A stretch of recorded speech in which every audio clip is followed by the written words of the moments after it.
Hello, Himadri sir, Vedica, Hi, and hi. hello sir, and Alpana ma'am. I'm the moderator for this panel discussion.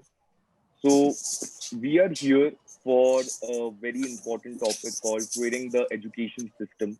And since it's the October, it is the second anniversary of the Keshav Suri Foundation, and it's nothing best than to have a panel discussion about this topic, right? Because how inclusive the society needs to be with the LGBTQ plus community, of the students belonging to that community, that they feel safer in colleges and school. Starting with this panel discussion, I'm Bitan Barua. I'm the local committee president for ISEC in Delhi IIT. ISEC is the world's largest youth run organization who have been working for 17 Sustainable Development Goals since 2012. Speaking about Keshav Suri Foundation and ISEC itself, we have been partnered. We have partnered up in 2019 for a project called Scholarship for Change, whereas Keshav Suri Foundation has funded two teenagers, two youth people of the LGBTQ community, and they have sponsored their internship that have been done through ISEC itself. So they went for a volunteering internship to Egypt. Speaking about Keshav Suri Foundation in the first place, they have taken a lot of initiatives in past as well. Whereas they have come up with scholarship for they have sponsored people for bakery, for diploma in bakery in their college called Lalit Suri Hospitality. They have come up with fellowships. Recently, they have come up with fellowship in association with the Canadian counselors, right? And it was called the Queer Youth Leadership Course, right? And it was a leader cultivation. So all these spaces were taken by them, and I'm very very happy and I'm very very privileged to be a moderator of this panel discussion in the first place, because I believe that it's a very important topic. So I'll start with Alpana ma'am. Ma'am, if you can just introduce yourself and please tell us that what you've been doing, what you've been done in past and everything, so that we can get a gist of it. Okay. Namaste, and thank you all for having me here for this panel and for speaking about a topic which is very, very close to my heart. I'm Alpana Dange. I am a consulting research director at the Humsafar Trust, and I'm a social development sector professional and a very, very strong, assertive, you can say even aggressive ally of the LGBTQ people. And yeah, that's it. That's it about me. Thank you so much, ma'am. Next up, Vedika, if you can introduce yourself and you can tell us about how things have been going on for you. A very good evening to one and all here. It's very nice to meet you virtually. And I am Vedica Saxena. I am the project director with Tagore International School currently.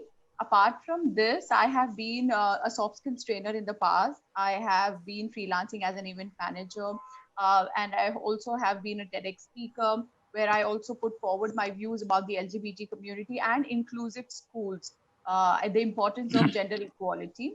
Apart from that, my role at Tagore International is to lead a campaign called Breaking Barriers, which especially works for the welfare of not just the LGBT community, but it also puts across a message to the school students about the importance of having inclusive school spaces around. So we sensitize schools and colleges about this. So that is what it is about me.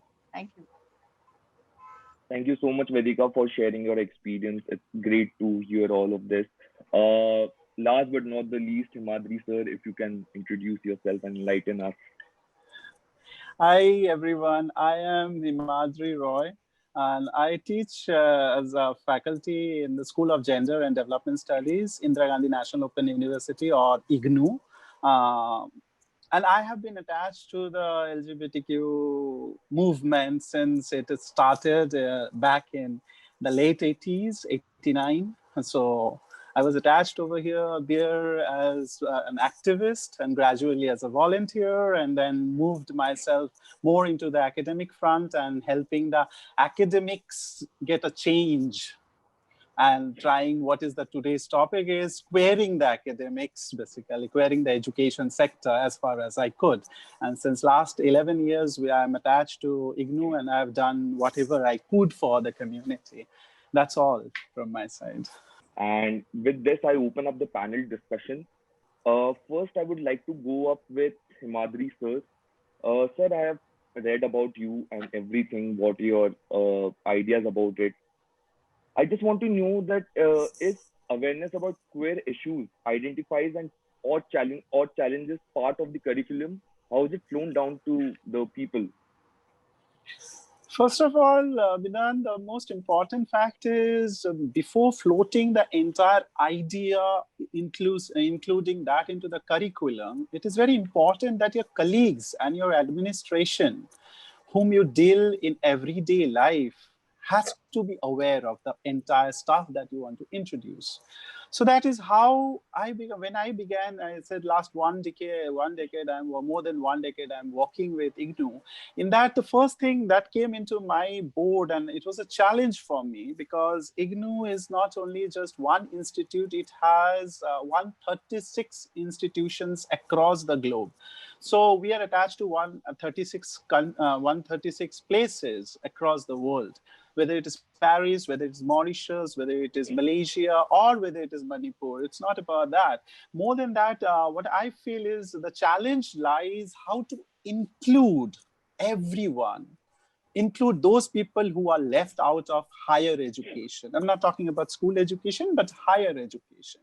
So to include that, when I joined the same year when the judgment, the historic judgment of Delhi High Court came, the same year I joined, so it became a big challenge for me to bring my ideas into the board and make the people on the board agree to that, board of management agree to that point. The first thing that I thought of change that I could bring was change in the admission form, the application form. It previously obviously had the cliche, the terminologies that is used before was there. So the form had sex, that is male, female. So we changed that word into gender and we made male, female and other, because we were not sure whether the Supreme Court will grant the thing that happened after almost 9 years later, that G can have their own voices, identities legally. All these things came up. So we just added the word other. And then after 4 years later, we have the transgenders added to it. We didn't change into other, into transgenders or anything specific, where all the entire nation was almost like the ministry level. We had to get the approval because most of the approvals come from the Ministry of Human Resource Development. Now it is Ministry of Education. It is to come from there. And there was a challenge how we would put forward. My main motive was that when we say Jan Jan Ki Vishwavidyalaya, that is people's university, why this a small group of people, or whatever you call them, a group of people would be, a group of or a community would be left out from higher education. So to include them, that was what my main task was. And if the ministry accepted my point and they said, okay, fine, it's no problem, let them also get educated. And that therefore the challenge, the first battle was won. But the battle then began. The battle began when the forms were filled up, but no one was filling the other, no one was marking the other. So we didn't have the other marked for almost like 6 years. Nothing was happening. The transgender bill came, the health and education rights were given to them on 2013, 14. Nothing happened. Nothing happened on the reality, the practicality, nothing happened. After working that way, in 2017, what I did was a major history then came to the IGNOU front. We always have been told by others and by colleagues, by our seniors, many people across the world, that International Women's Day is for women only, women empowerment, women upliftment, women betterment, and everything, talk about women's issue. In that forum, that year, the topic was Voices of the Grassroots. And in that, taking the opportunity, I invited Rudrani Chetri to talk about, as women, a trans woman, how does it feel to be a trans in the whole mainstream area where we are talking about education, we are talking about inclusivity. Believe me, Bitan, I'm telling to everyone, Vedica, even Alpana, and everyone, it is like a major change happened within just on March. We had this program, and within 3 months, the entire regional centers and our centers got motivated. And they wanted to have workshops with the trans people, want to include them. And the first beginning began in Delhi, and then Cochin, and then Bombay, and gradually, today we almost have 853 enrollments, and out of that, around 233 passed out on the transgender, means the other gender that we have been marking in the application form. That is how I see education has to be inclusive, not only from outside, but it should begin from inside. You have to make your colleagues convince, you have to make your administration convince, and then administration has to be sensitized. Those are very important. I think gradually when we open up the discussion more, we will can talk about that. Thank you so much, Himadri. Jumping to Vedica. Listening to Himadri, you know, it's a very, very beautiful anecdote that he shared, and it's kind of drastic to see the change within 3 months from the workshop time, which clearly says that there is a lack of awareness amongst people, especially in the educational institutions, educational setups. And as Tagore International School, when I represent them as a project director, where I'm heading various social awareness campaigns, I realized that a school is the foundation where mindsets grow, you know, where stereotypes are broken. So it's very, very important for educators to play a vital role in the lives of students, where they're not just talking about gender or sexual orientation, but also taking them through various aspects of life. You know, so the main aim of starting a campaign like Breaking Barriers in way back in 2013 was with the idea of having inclusive space, to reiterate the fact that Tagore International stands for a zero tolerance for bullying. You know, we wanted to prevent bullying at every level, starting from nursery itself in our own schools. That is number one. Number two, the reason why we initiated Breaking Barriers was to you know, stop discrimination. So we have setups in place where students are aware that yes, there is no tolerance for any kind of you know, bullying. It could be verbal, non-verbal, whatever, sexual. So we had counselors in place. So we set all that up. Even the management, like Himadri clearly mentioned, that it's very important for educators to understand what we're talking about. So we also conducted workshops where we spoke to teachers about how you must be handling your students, because you're the primary caregivers at school. And which is another very important fact that we need to you know, inculcate in all schools around, not just 1 or 2 schools. You know, it is actually a proud moment for me to be talking about our school, that we are pioneers in initiating a campaign like this. But I also feel unfortunate at times because we are the only ones doing it in India, wherein, of course, colleges, you know, a lot of open dialogues have started. But coming to school level, we had to really try very hard to convince other schools, so to you know, tell them that yes, it's important that you talk about it to your students. So we have like an open dialogue you know, system in our own school, where children don't shy away from having conversations about gender identity, about sexual orientation. They even know the difference between gender and sex. And you know, many times when we are pushed back saying that, oh, you put all this in the minds of young children, please let me tell you, the children are not no boys. They are not you know, stupid these days. Come on, they have internet on their side. Okay, they gain every information that they can. And if you can create a space as an educational institution where teachers are giving them the right you know, guidance, then of course it's healthy conversation going around. You know, so we don't just stand for LGBT rights, but we focus on human rights awareness, because LGBT rights are human rights. You know, this is nothing that you are asking in favor. You know, you are not doing something which you know, it's nothing that you're adding upon already existing freedom that a person carries at birth. You know, and nobody has the right to judge anybody else based on the identity of the person. So these are all the information that we equip our students with, so that they respect diversity in all forms. You know, we don't just want to teach them cultural, religious diversity. but we also want to teach them diversity where everybody is respected irrespective of what gender identity they carry or sexual orientation they have. So this is the kind of queer environment that we want to foster in our own school starting from 13 years and above age, because that is the age we believe that children can grasp what we're trying to train them upon. So this is what I Thank Yes. Thank you, Vedika. Just a follow-up question, then I'll jump to Alpana.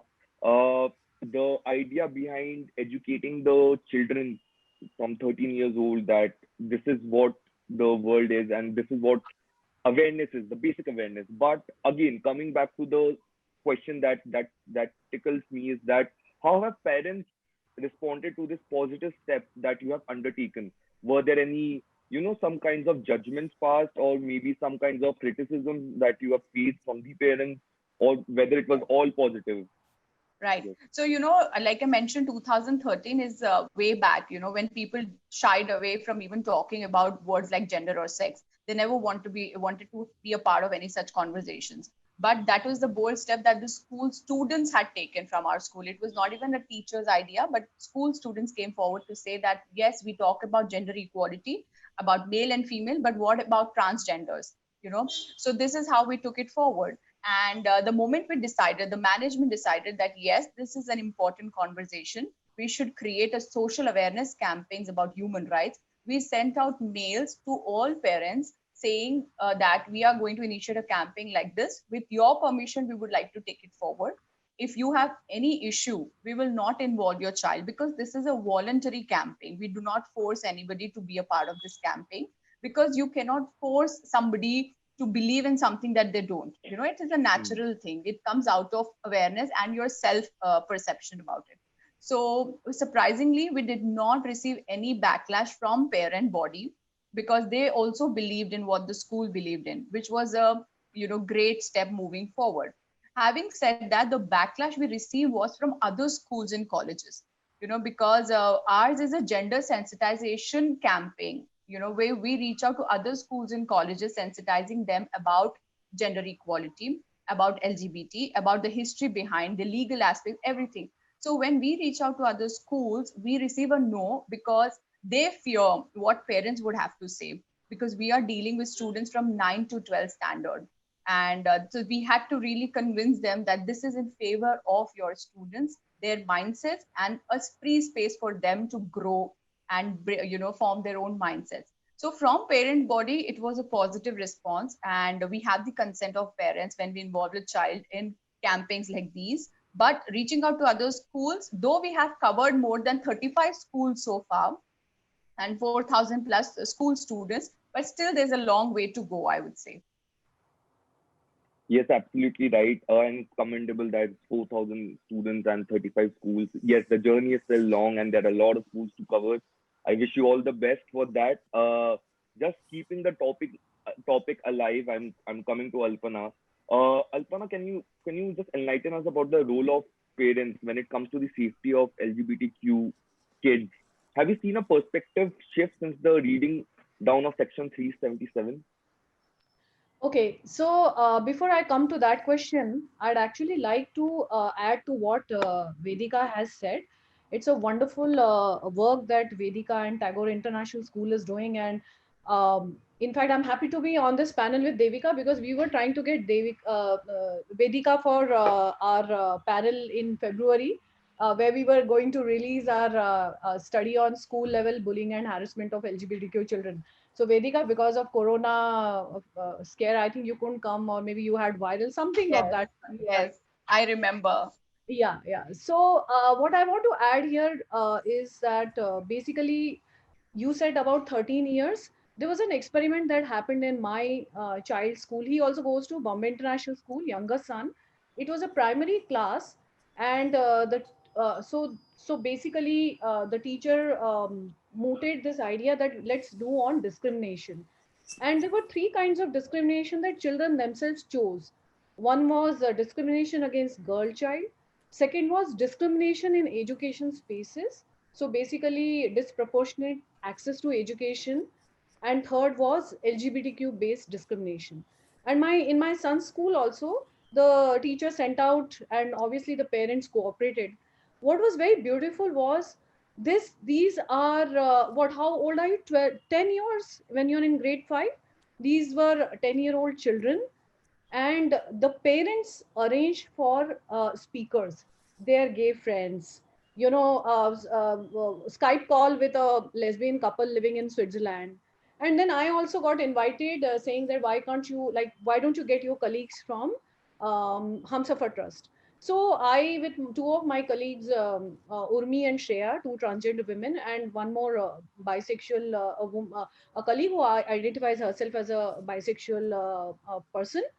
Three of us, four of us went there, and there was like a across the table talk, and it was amazing that how much children could empathize with, what transgender women were talking about, how they were mistreated in school, and how they are unable to, get a job because of their gender identity.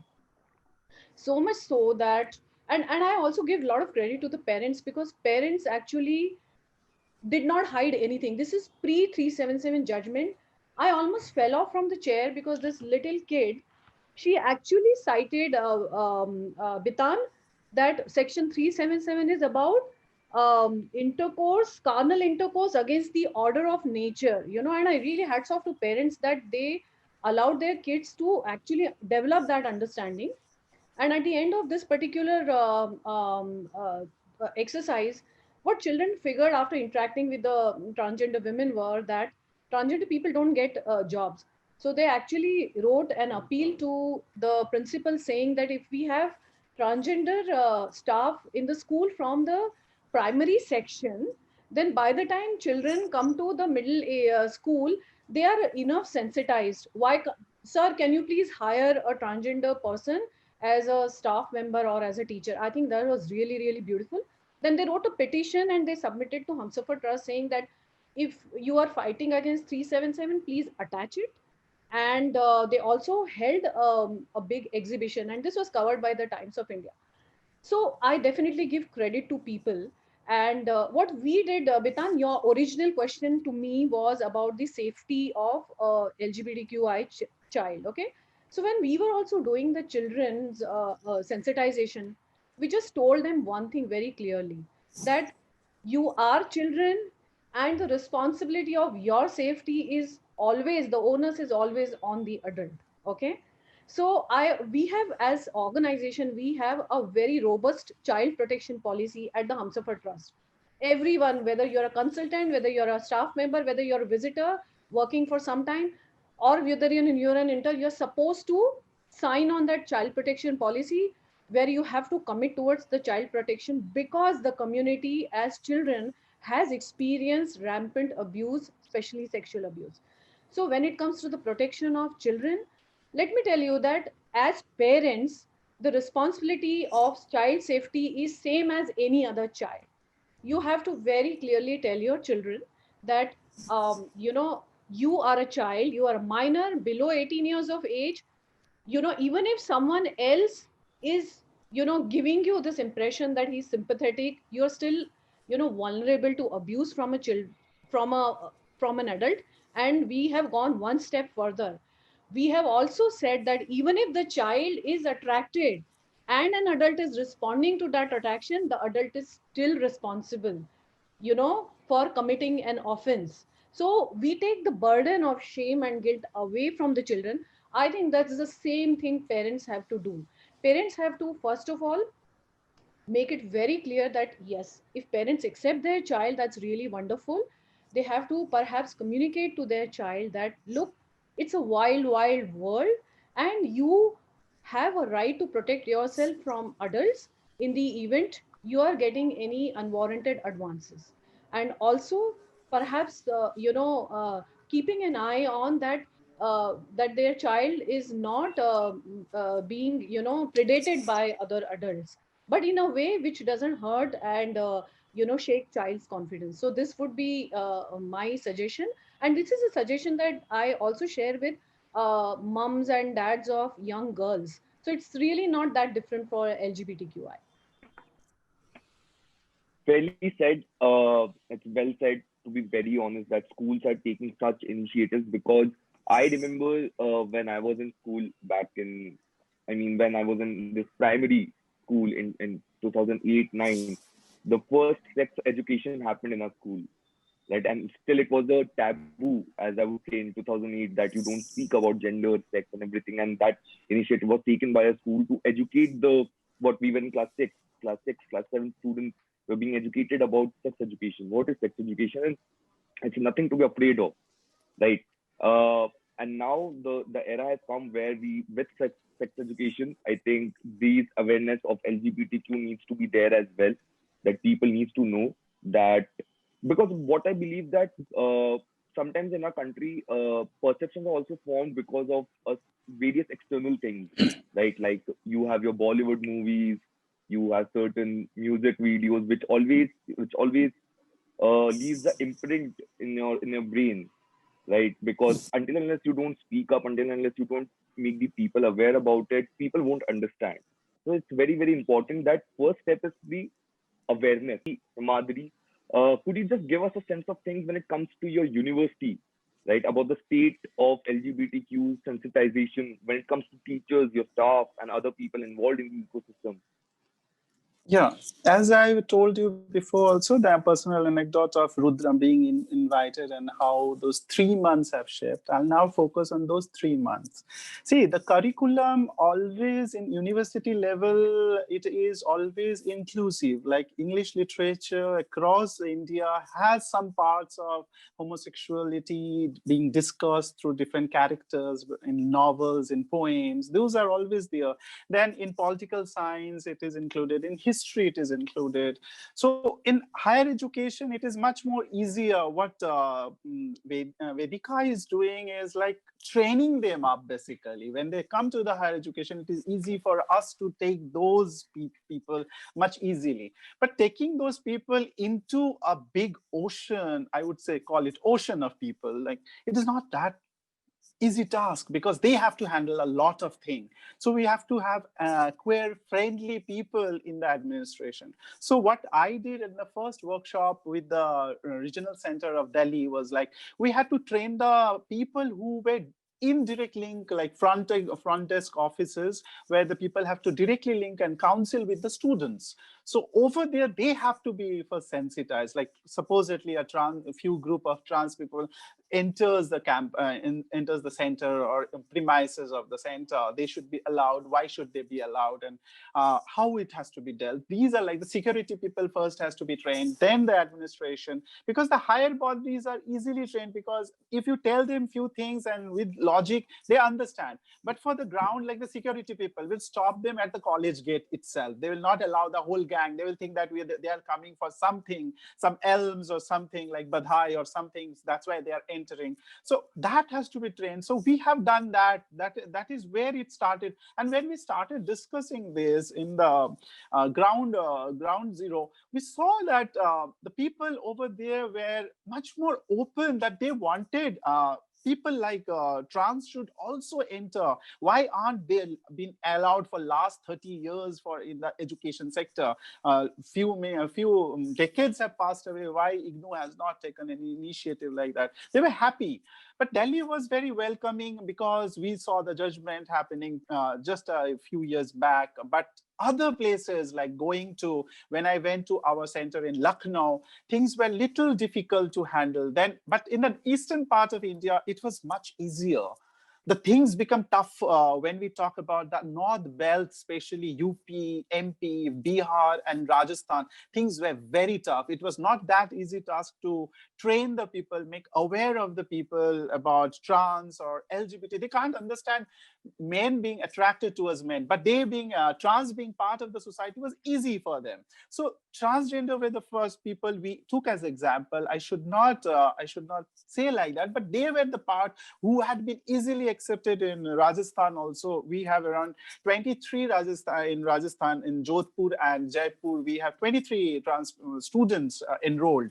So that worked. But over there, as I said, the ground zero people, the front desk office and the security had to be trained. So those training had continued for those 3 months. It was a tremendous task that we have to take.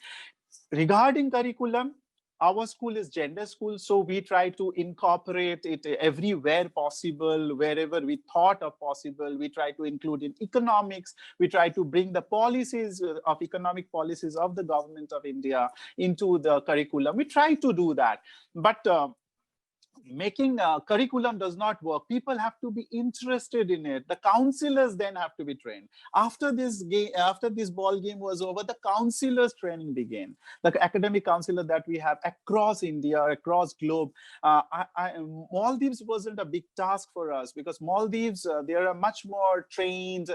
Paris was much more trained. London was much more trained. Malaysia was much more trained. But what problem came was within India, there were problems. Academic counselors didn't have much knowledge. So most of the counselings used to happen via connect counselings used to happen. Today, what we see as in lockdown and work from home culture, online classes, we have been doing this past 7-8 years. So for us, it was not a big thing. So curriculum was inclusive. We have gradually started talking about it, and people started understanding. So today in our school also has programs which are queer. We have in components like queer movement. We have components like queer philosophy, queer identities, queer cinema, queer media, we have queer literature, everything inclusive of it. So therefore, like things that is in the policies have to be brought out.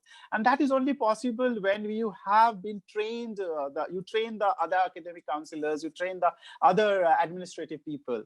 Not like, students are always like, I feel any student, whether it is in college or in school, they're like blackboard. You write whatever in their mind, that frames up. If you tell them that, oh, two men cannot be partners, they will not believe. They will believe you. As a teacher, they will believe you. So it's their job, teachers' job. We leave that to teachers and parents. NCRT today have brought lots of changes in the syllabus. We see that syllabus being changed. We see family with 2 men, 2 women, single parent. We see all this family, kinship, all these things coming up. That is easier for us to, that's why I said the main ball is lying now on the courts of Vedica and other people like that who are training the young minds to come to our ocean and then take the plunge of their careers.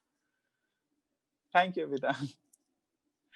Fairly well said, Himadri, well said, because yes, I absolutely agree with this, that the student's mind is like a blackboard when she is in school or college, and anything you write, they will imbibe it in their mind.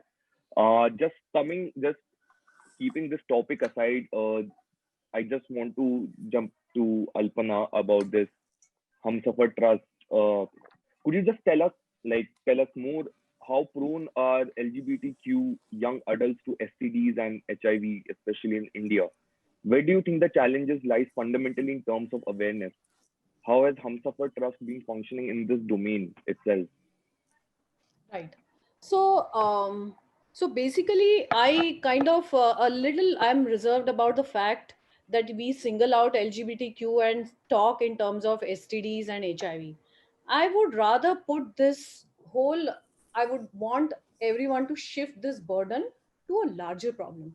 And that larger problem is that we do not have, very few schools have comprehensive sexuality education. Okay. So, because of the lack of comprehensive sexuality education, and also in the community, there we have seen that there is an early debut of sexual activity, right? So, what happens is that one way you have a lack of comprehensive sexuality education, and even if in some schools they have comprehensive sexuality education, they are not addressing the issues that matter to the LGBTQ community. Almost the same sex love or transgender identities are usually left out. So there is a huge knowledge gap that is already existing. And then you have younger generations that are debuting sexually early. Okay, what happens is when there is a knowledge gap and there is increasingly exposure to the sexual activity, due to this gap, youngsters are uh, perhaps becoming vulnerable to STI. Okay. And because in the men having sex with men, which I speak very programmatically, which includes a range of men who may identify themselves as gay, bisexual, or not identify themselves as anything but yet engage in same-sex activity, these groups that I mentioned, and transgender women, because of some of them are in sex work, they carry the additional risk as well as the burden of STIs and HIV. Now, as far as Humsafar Trust is concerned, this is the most what do you call, the earliest NGO set up 26 years ago, and it was set up to provide support to the gay community, and then eventually to the entire LGBTQ community. Humsafar Trust was the recipient of the first targeted intervention program by Mumbai District AIDS Control Society in 1999. And from there, with the targeted intervention program of National AIDS Control Organization, the Humsafar Trust developed its own material to talk about, because at that point of time, there was everything was about HIV and STI in the context of heterosexual sex, not with respect to a transgender person, or men having sex with men. So that was the first IEC that was designed, first targeted intervention that was carried on. There was the first clinic and the first serosurveillance center, all in Humsafar Trust. Now, in all these years, we've made a huge journey. Today, as I talk to you, Humsafar Trust, with the help of UNAIDS, supported by UNAIDS, we are running a huge awareness campaign on social media called Project Samaj, where we are talking to the entire LGBTQ community. Mind you, not just MSM or transgender. We are talking to all the identities about the COVID, about mental health, about safer sex practices, about hookups, dating, you name it, and we have it there. So we are a public health organization. We also work in the advocacy, but health remains a very, very strong focus, because health is rooted in the human rights. So that's what Humsafar Trust does. Besides advocacy, besides sensitization, and a very strong component of research, where we are supporting all that we do with evidence. Yeah. Thank you, Alpana. I'll just jump to Vedica just to get her views on this, because as she's working uh, about all these, because you have written a lot of blogs and you've done TEDx and everything. What are your views about, because you have reached out to a lot of people, right? And all these blogs and people always read about. So what are your views on this topic particularly? Yes. So it's very nice to hear from Alpana as well, because the kind of change that we are trying to bring about at different levels, sums up to form a person at the end of the day. For instance, see, we are very privileged to be having this kind of a platform where we are talking and putting forward our views. But let me tell you, like small parts, like Himadri mentioned about Rajasthan or any other small rural parts where people are not even aware, they don't even accept anybody from a different sexual orientation because they don't know what it is.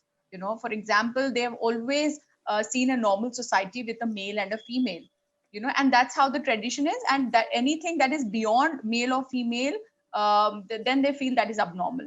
So the reason to have these kind of conversations or campaigns or awareness programs is, number one, to stop discrimination of the community members at a very early age.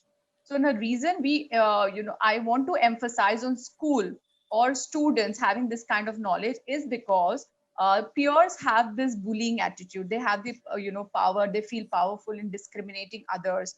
And if I've been interacting with a lot of members from the community, and they have always said that at school they had a very, very tough life, which is very unfortunate to hear from. It could be maybe visiting a washroom, just a simple thing as visiting a washroom, or being bullied by their own educator because they are not aware, by their peers because they feel it's fun to do. So these kind of campaigns help children understand that we are all equal, and it is wrong to be discriminating somebody on any kind, at any level. So that is number one. Second, we also provide information wherein we have school library, senior school library, with a bookshelf dedicated especially for gender neutral books. We have LGBTQI bookshelf where we talk about we share books about same sex parents, children having same sex parents. We also have documentary films. Of course, we show it to students above the ninth grade because they are the one who can grasp it. So the reason behind showcasing this or giving this information out is because to normalize the idea of families where same-sex parents exist. Unless you do that, suddenly when they come into college or they grow up into an adult, start working, they will not realize. And if we want to see a safe future for our children, we need to start early because they are the future. They are going to they are going to evolve their mindsets. You cannot break a mindset from 15 years from now when they are when they already have information and they're an adult. You can't try and, like, we have a lot of challenge where we try to break stereotypes in older generation, which we try to do. Our camping members still try to have conversations at their homes, at social gatherings with friends and peers, only for the reason to come up with dialogues or debates, or spread awareness, which is very challenging per se. So as school, I believe we have the power to change mindsets by having, like you, Himadri, mentioned about academic counselors. I think it's very important to have psychological counselors as well. It's important for schools to have ally cells. Every school must have an ally cell where children can go and confide in a person, who professional counselor, wherein they can go out and talk and everything remains confidential. As long as children don't talk to somebody who they can trust, they will not come out of their comfort zone. They will not try and open up. So every school needs to have these kind of conversation. We at school also educate our teachers to use language which is sensitive. They are very cautious of using their language. They don't walk into a class and say good morning boys and girls. They just say good morning children, because we never ask a child, okay, boys line up on the left side, girls line up on the right. No. And we also are very open about girls wearing pants and trousers coming to school. We don't emphasize. So we have a very open culture where we give that space to a child to identify as who they are. Like a couple of years ago, we had a head boy of the school who identified as a gay, and he was the head boy. And we treated our students, treated him as normal as any other person. So there's, for us, it's a routine, it's a lifestyle. We don't see or give a second glance at a person who walks into, dressed as whatever they might love to. A boy has long hair. So these kind of books and conversations, all this builds a culture. I really plead to all schools listening to this today, there's nothing wrong. Please talk to your parents, because I believe society, school or educational spaces, as well as parents, they all need to work together in tandem in order to bring about the change. Because educators may do their best, but when the children go back home and have this kind of conversations, and when parents shut them away and say, oh, this is all stupid, you don't have to talk about these right now, so that is when the child gets confused. So I really want parents also to do their best when they're raising children, give them the right kind of information. In fact, I would like to add here, Vedika, you brought out a very a good point about parents need to know. I'd like to talk about an initiative that we ran last year for the parents of LGBTQ. Okay, so there is this wonderful parent support group, Sweekar, and the parents came up with a set of questions to us saying that, we have formulated this particular support group. So I took their first session on how to go about setting up a support group, right? And after that, they came back saying that you need to solve our queries regarding some of the questions that we ourselves don't know, and other parents in the support group, they ask us, so what do we do? So we said, okay, let's do a session for you. So the first session was on sex, gender, and sexuality. And then parents wanted more, because they said that, okay, so it evolved into a 6-month program. It's a proper course, 8 months, 8 hours every Sunday for 6 months. We had in all about 130 attendants. So we had about 130 people who attended nearly all the session. And it began with sex, gender, sexuality. So it lots of fun exercises. It talked about myths and misconceptions. It talked about basically health, education regarding children's sexual health also, but and mental health and relationships. But what is the centrality of child and parents into this? So like parents had this question that we somehow feel that our child has learned it from someone, okay, and it's not natural. So we gave them a simple exercise. Close your eyes, and for 3 minutes, just go back into history, go back in time, and tell us what was your age when you felt attracted to someone and who was that person. Believe me, Vedika, there was an amazing outcome of this. Parents actually started laughing and they said, okay, I was 8 years of age. I was attracted to my English teacher, a dad said. Okay. One dad said, okay, I was 13. Then one mom said 7. And I just want to share here that one of the mothers actually came to my colleague and told that I didn't know that I loved girls and I ended up marrying a man. I came here for my son. And it was really a profound realization. Trust me, it was such a Exactly. beautiful workshop. Parents also need as much information and as much support. So, we have to do everything in our capacity to help them, take on this journey of supporting their children. And trust me, little tidbits, these knowledge and information regarding how to tackle the society, how to tackle an irritating relative who's asking constantly about your child. And if you teach them some techniques, in next session they are all smiles and they are telling you that some nosy neighbor and how did they handle her. So I think, yes, parents also need a lot of support. So we did this Prabal program, and I think Prabal means empowerment. Parents need empowerment too, so that they can Very support nice. their In fact, children. Alpana, I would like to say many times why parents fail to recognize and accept the child's sexuality is because of others, not because of themselves. And I Yes, don't know why you need to bother so much about society when they don't care about you, you don't care about them. right. So only your child and your equation should matter. Absolutely, absolutely. Yes, fairly said. And I really want to know Himadri's point of view as well on this topic. See, What do they this is feel? a very, this is an interesting topic, and which probably Yeah. the discussion will never end. And I always feel like my parents were very supportive towards me. Were their parents supportive to them? They would also start realizing that. So we move ahead, behind and behind. We cannot find out where did it start at all. Like I remember when I first I broke my first partner passed away, and how my father reacted.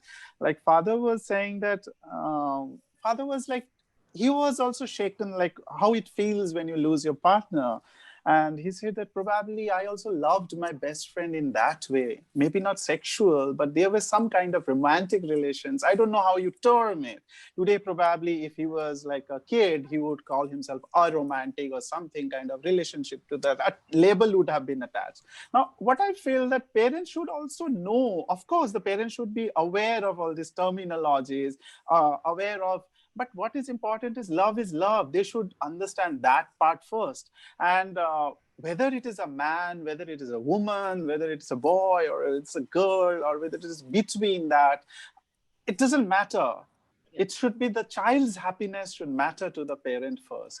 How is child being happy? How is child being treated in the school? Are they happy in the school? When they grow up, these questions comes always. There are certain things which a girl child will be able to ask the mother. There should be that gap, that kind of space created even at home. Like I know because my mother told me what happens when a girl undergoes menstruation flow, menstruation pain, what happens during the periods and all those things. Being a boy, she was treating me like I should know this knowledge.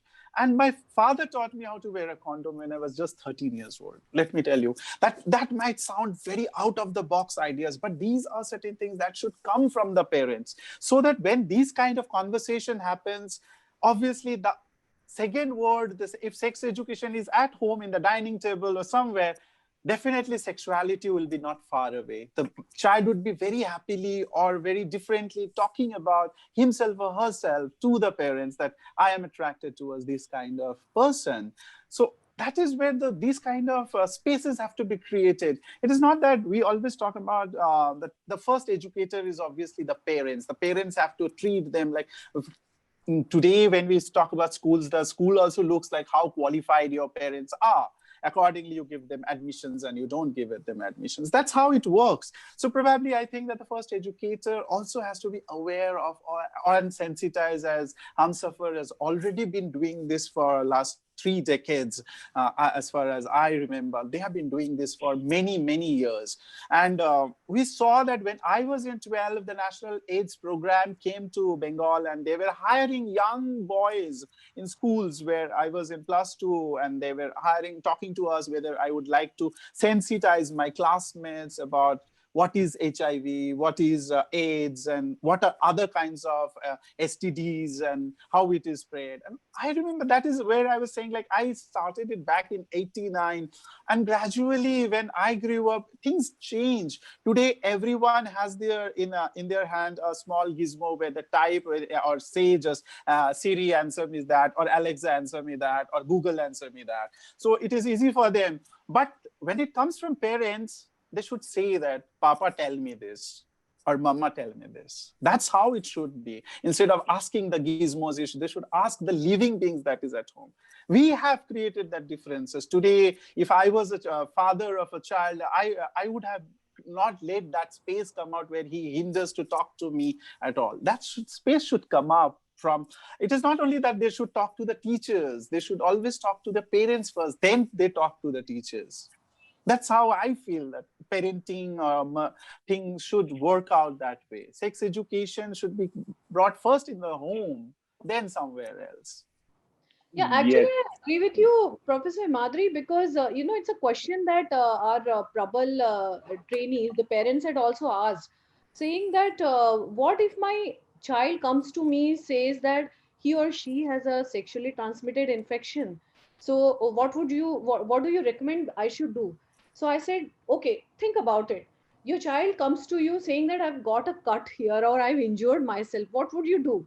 So the parent said, of course, I will take my child to the doctor. I said, that's exactly what you have to do. So basically, one is that don't look at sex in negative terms. Negative. Also emphasize on sex positivity, number one. And number two is that your role is really as a parent to support. Okay, you cannot say, oh my god, kahan se ho gaya tumko, kitni baar bola tha, milo mat, sex mat karo. I said, you know what, that's only going to close your child really badly. So you just have to treat any sexually transmitted infection like any other disease, and perhaps take him or her to the or them to the best doctor. That's it. That's the parental role. That's where it ends. I genuinely agree with all of you that it's very, very important for the parents to understand that it's very, very important to have these conversations with the children. When, of course, when they have a certain age, when they understand things, it's very, very important, because the thing is, if that basic knowledge is not coming from your parents, right? And then you hear a lot of other things from outside, which can be not true, can be rumors as well, and then people follow that. People then understand, okay, this is why this happens. So it's very, very important, because the first touch is the parents, right? The first impression is only the parents can leave on their children's mind, and anything they want to inculcate, it's always, as we say, that charity begins from home. So it's very, very important, which I also believe that from the home and from its home itself, the parenting needs to evolve. The parenting needs to be inclusive of all these things as well, so that the child can be much knowledgeable about all these things, have the awareness. Uh, with that being said, that the whole panel discussion was amazing. We are just towards the end. But before I end this amazing, because I really don't want to end this, because this panel discussion have opened doors for me as well as a moderator, right? Have opened doors for me as well, where I'm also grasping a lot of things here and there, being completely awe with this with this project, that it's been inclusive, that the colleges are taking, or the schools are taking forward, because since you all are doing great in your own field, right? Be it college, be it school, be it in normal, for the last 26 years, what Alpana just said, that they've been doing and trying and everything. Just a normal, a generic question to every one of you, every one of the panelists here. What advice would you give to schools and institutions or NGOs, right, that are willing to but aren't sure how to enable LGBTQ inclusion, right? And what would you tell those that are against the idea? Still, that those they are against the idea. Can we please start with Vedika? Sure. So this is a very, very important question. And of course, we are ending at this note, which is very good because this is what we would like to send across as a message. So when we hold gender sensitization workshop with school students, what we do is we take an hour-long session wherein our own students conduct it. There are no teachers conducting this session. Our students are extensively trained by NAS Foundation and KRIA, and then they go about taking, and we also go into the basics of gender and sex. We talk about LGBT, we talk about intersex and transgender, the legal aspect, the historical existence. We also talk about media representation, which is right and what is wrong. We talk about the law, we debate about trans bills, for instance. So these are all the conversations that happen. So a lot of times schools at the end of the session are inspired by the fact that these are healthy conversations that they also need to take up in their own school premises. And many schools have invited us saying that we would like to initiate similar campaigns, so please help us out. So I want to give out this message to all schools and colleges who are willing to start such campaigns that they don't know where to start. We are there to hold your hand, because we can help you with getting in touch with, for example, even Humsafar is here to help you out. So we can get in touch with organizations, like-minded organizations. We can also conduct workshop with you where we train you, on how to initiate campaigns like this. And I'm sure there are a couple of reasons to why institutions are hesitant about initiating. Number one definitely could be parents' the reaction. So please have an open conversation with your parents, invite them for tea at your school premises. Of course, after the lockdown is over, have seminars with them, have conversations, and ask them what they want. As long as you don't have conversations, nothing can change. So that is the first step that you should take. Utilize PTMs for this conversations. Also, please open up to your management. Open up. I just pray that even the boards, Ministry of Education, it could be government, whoever is listening to us, please emphasize the importance of having unisex washrooms even in schools. Have diversion and inclusion team in schools as well, not just at workplaces, because of course we have a lot going on at an adulthood level, but all this needs to start at school level. And then please have policies in place at schools as well, where you even if you find a bully, what kind of action are you ready to take? Have ally cells, like I mentioned about. So there is a lot that you can do. Have queer role models in your as characters in your books. Maybe you can have a debate or a group discussions around queer role models. Invite them as speakers to your schools. As long as children don't interact with them, don't see them, they will not learn about their life experiences. So there are plenty of ways that you can do it. A just short little example I would like to give for my personal life is that my child is just a toddler. So I have introduced her to a lot of neutral gender coloring books and story books, bedtime story books, where she sees boys playing with doll houses, girls maybe riding dinosaurs, these kind of things. Because parents usually ask, how can I tell my 5 or 6 year old what lesbian is, what gay is? You don't have to sit down and talk about the terms to them. It's just normalize and let the child accept that everybody is normal, nobody is abnormal. So this is what I would like to say. Just take that initial step. Yes. I'd just like to add just one small point to this. Like Vedika has listed pretty much everything. So, what is very important is that resources that are developed by the community-based organization. So, we have a ready module for educators. We have a ready module for the counselors who will be counseling the parents of LGBTQ. And we also have a resource which is Sanchar Media Manual.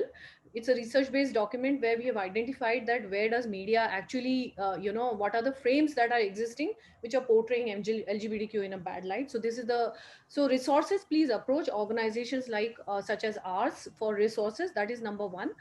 Number two is that I'd like to talk about the new education policy. So the long document of new education policy that was there in 2019, now it's squeezed into 60-page document. And I see very little mention of a lot of inclusion that was there in the original document. Now there is a gender inclusion fund that has been mentioned in the on page number 24 of new education policy, which is talking about girl children and TG children. I think this definition needs to be widened at the policy level. You're talking about access to toilet and bicycles to transgender person, but please emphasize a lot on teachers training, report SOGI related training, and bullying and harassment committee as a part of the education indicator under DICE. So these are just two suggestions that I have. Thank you. For me, I would rather like most of the suggestions are given by Vedica and Alpana, but I will just add into that yes, only toilets do not work if you make a transgender toilet in campuses like Punjab has, like our university has, or Borderland University has. It's not about that only. It is more than that. It's not including only curriculum, but I feel that every university should have a cell which is queer friendly. They should have helpline desks which are queer friendly. And as Vedica suggested that previously universities used to have counselors, psychological counselors. So those should be initiated at every level of all kinds of higher education boards, not only for schools, but also for their. And the second thing that can always be done is like how to include things in life. That has to be shared by incorporating the allies like Humsafar or any other NGOs that is working in that town or city or village, or whichever is the NGO that works with gender issues nearby.